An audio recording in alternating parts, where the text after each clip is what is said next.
मुझे जवाब दीजिए, ये जो आतंकवादी हैं, ये नक्सलवादी हैं, उनके पास शस्त्र और बारूद कहां से आता है? वो तो विदेश की धरती से आता है और सीमाएं संपूर्ण रूप से आपके कब्जे में है। सीमा सुरक्षा बल आपके कब्जे में है। मैंने उनको दूसरा सवाल पूछा।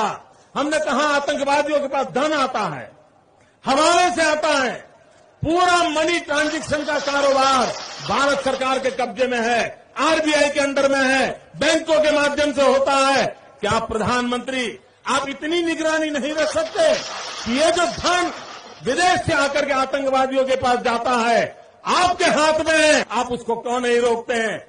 मैंने तीसरा सवाल उनको पूछा कि विदेशों से घुसपैठ भी आते हैं, घुसपैठ भी आतंकवादियों के रूप में आते हैं, आतंकवादी घटनाएं करते हैं, भाग जाते हैं। प्रधानमंत्री जी आप मुझे बताइए, सीमाएं आपके हाथ में है, कोस्टल सिक्योरिटी आपके हाथ में है, बीएसएफ सेना सब आपके हाथ में है, नेवी आपके हाथ में है, ये विदेश से घुसपैठ के कैसे घुस जाते हैं? मैंने चौथा सवाल पूछा, सारा कम्युनिकेशन भारत सरकार के अंडर में है। कोई भी अगर टेलीफोन पर बात करता है, ईमेल भेजता है, कोई भी कम्युनिकेशन करता है, भारत सरकार उसको इंटरप्ट कर सकती है।